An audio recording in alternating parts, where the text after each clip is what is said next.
there, folks. It's Shad and Danny here. It's Bronco Planet post-game of the playoffs, Shad. You know, I may sound a little bit more like Barry White right now, but simply because of all the crap that's been spewing out of my mouth over the course of the past couple hours. Tough loss today, Shad. Well, extremely disappointing loss. I don't even know where to start. I mean, certainly we had our superstars that got us where we were today. Right. On paper, we a much better statistic team, better record, better everything. But at the end of the day, our key players didn't come through for us today. Champ Bailey with one of the worst halves I've seen not only him have, or to be honest, folks, and I know a lot of you are going to jump on there and say, hey, Shad and Danny, are you really Bronco fans? But the fact of the matter is Champ Bailey was burned 4 times, 2 of them for touchdowns. Luckily, Flacco overthrows a receiver once and the other one was out of bounds. A terrible game by Champ Bailey. Peyton Manning, who's supposed to be Mr. Clutch, throws an interception at the end. How about Matt Prater? Kicks the ground instead of the ball. We miss our field goal. That would have been the difference in the game. And boom and doom.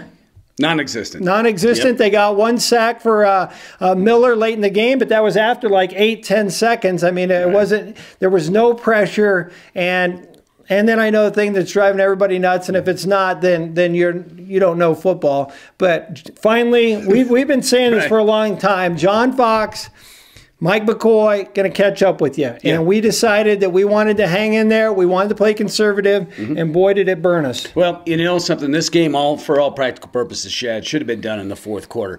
When you get into that conservative game, you know, they're playing the percentages. We get that. You know, this is playoff time now, Shad. It's one and done. There ain't no, well, next week, or, you know, we can take this lesson and learn from it for, you know, down the road. Hopefully they learn their lesson today.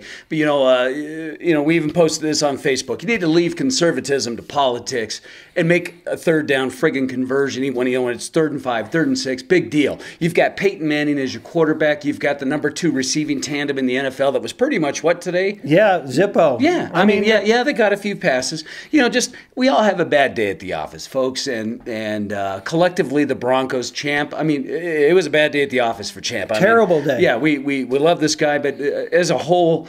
And you and I talked about this about the middle of the first overtime, Shad. Even if we were to have pulled this game out, on the whole, today, the Broncos' effort, an F. Yeah, an F for sure. Terrible. I mean, there was Trindon Holliday. Yeah, Trindon Holliday carried that team, or we wouldn't have been in it. I mean, we were a couple touchdowns behind. So Trindon Holliday, man, you did everything you could. You showed up, and it's just surprising though. You think of like in the locker room, everybody all week's listening to your veterans. You're listening to Champ Bailey and Peyton Manning, and then you go out there and you're in the huddle and you're like, dude, you're not doing so good. Right. And then I just can't believe all the 3rd down and shorts, 2nd down, where we just decided, hey, we're going to run it out, we're going to punt it.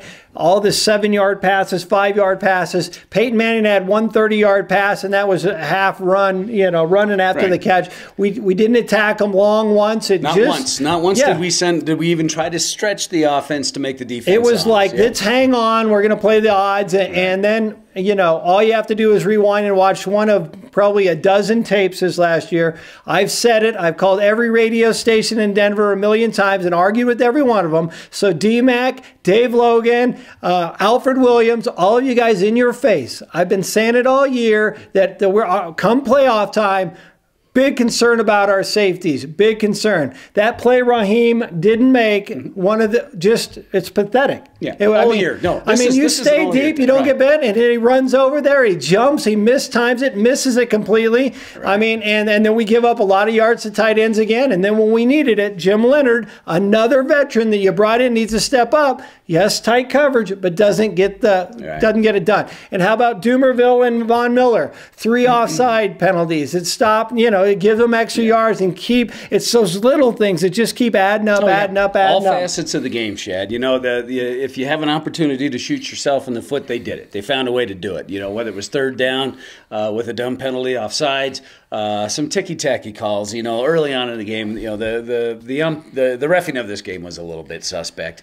But at some point, you got to throw that. That first touchdown was definitely. But honestly, if you take Trindon Holliday's 2 returns back for touchdowns, this game all of a sudden is an embarrassment. A terrible, terrible, terrible effort today by the Broncos. I think it's safe to say, you know, we sit here shell-shocked. Yeah, you know, it's just like, how the hell do you do a show after watching that. Yeah, no, absolutely. And it just keeps going. I can't, there's so many mess ups that I was frustrated out throughout the game. I don't even think I can name them all. You know, no Sean Moreno, he's hurt, right? No Sean played pretty good, nice catch. But as you would expect, no Sean Moreno hurt. Chris Cooper obviously wasn't ready to be back. 2 offensive holding penalties that killed you, got beat several times. Love Cooper, but, you know, I don't know. And now let's talk a few minutes about Champ Bailey. Champ Bailey said publicly, hey, I don't want to go to safety someday. But we've seen it happen on occasion against the Chiefs where he's gotten lit up by Bo for a lot of yards, and the next game, nothing. But over time, no matter how good Champ is on a cover guy, we have these speed guys like Smith that are going to outrun him. And if you've got poor safety coverage like we have, there's no help. And I don't know. Champ Bailey, and just like Ray Lewis is slowly losing speed. I think Champ Bailey is going to have to do a lot of thinking this offseason about, hey, am I losing a step? Am I the same Champ Bailey? And possibly a prelude to the upcoming draft. Maybe John Fox does sit down with Champ and say, hey, you know, and just lay it out. You know, is he still an excellent player? Absolutely. Does he still bring value to a team? For sure. You know, and because we are struggling at that safety position, maybe the transition, if you're able to bring in another guy to add depth to the Chris Harris and the Tony Carter, you know, Tracy Porter next year, still a big question mark. There's just so much, you know, so much to think about. It's just, you know, we get hit with all this stuff, and you know, it's just it's very, a mess, very and it's disappointing. And hey, nobody saw this coming. Hey, we got to give kudos out to the Raven fans. We talked a lot of smack beforehand, but they came out.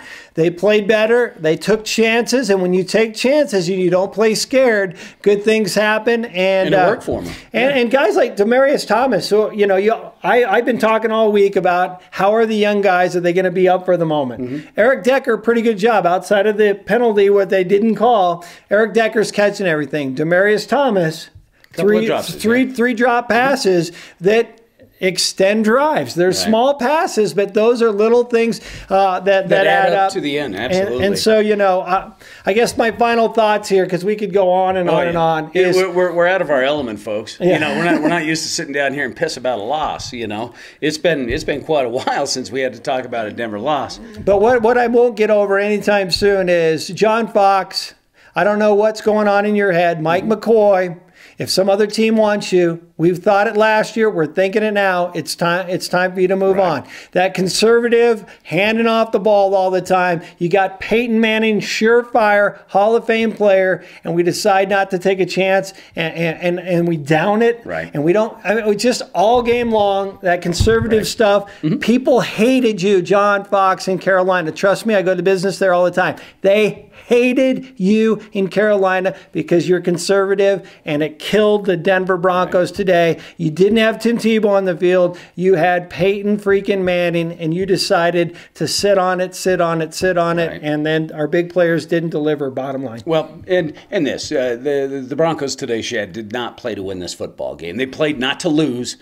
And it ended up costing them. So, with that being said, still a successful season, Shad. You know, granted we're down, and you know it doesn't matter. A loss is still a loss, and that ends the season for us. Quite a bit of a different team from an 8-8 Tebow-led football club last year to 13-3. Obviously, the expectations this year were much higher, which makes this just that much bigger of a pill to swallow here. But all in all, good things. I think good things. I do hope this snowballs into something a little better coming up for next year. We would be remiss here at Bronco Planet if we didn't recognize a couple of folks that really helped us out a lot. Greg Bayes being one of them. Absolutely. You know, we came into this show planning on to celebrate, keep this thing going, right? And we're going to give all these things away. But I think what we're going to do today instead is we're going to recognize Greg Bayes and Theo Harris, who have done the most for us throughout the year, not only watching the site, but all the banners Theo put out there. So I know, fans, you like to get in on the goodies, but the prize monkey today is actually, we're going to give it out to these two guys, and we're going to give them these shirt off our back. two shirts. To Greg and Theo. All right, we got an off season to kind of gather our thoughts, get better. I think the potential, I mean, just first year with Peyton Manning, just getting young. Right. I mean, get used to our young receivers, all that stuff is there. But John Fox, think long and hard about what a sissy you were all off season. I'm not getting over it. I'm going to go to camp. I'm going to yell your name out, and I'm going to call you a sissy because that's how you played today. I can't get over it. He wasn't, sissy wasn't the word he was using earlier. Yes. So with that being said, folks, hey, much love from Shad and myself. This tough damn week, tough damn loss. But it doesn't make it doesn't make our show and all you folks out there in YouTube land and Facebook land and Twitter land any less special to us. We love each and every one of you. Get over it. Things, the sun will come up tomorrow, Shad. We're still I may not get up tomorrow. I know we're still a good football club. And it's tough. It's tough. And hey, one final shout out to all of our bloggers that helped us, all those hot, beautiful girls, all those people that helped us throughout the season. Sure. Much appreciated. We had a heck of a run. It was a great team. There was a lot to get excited about. It's too bad we didn't have the guts to go for it in the playoffs. And best of luck, Ravens. We would have got killed by New England, by the way. With that kind of play, yes. we would have been destroyed by 8 touchdowns. So, Baltimore, you earned it. Good luck, and we'll catch you on the backside, folks.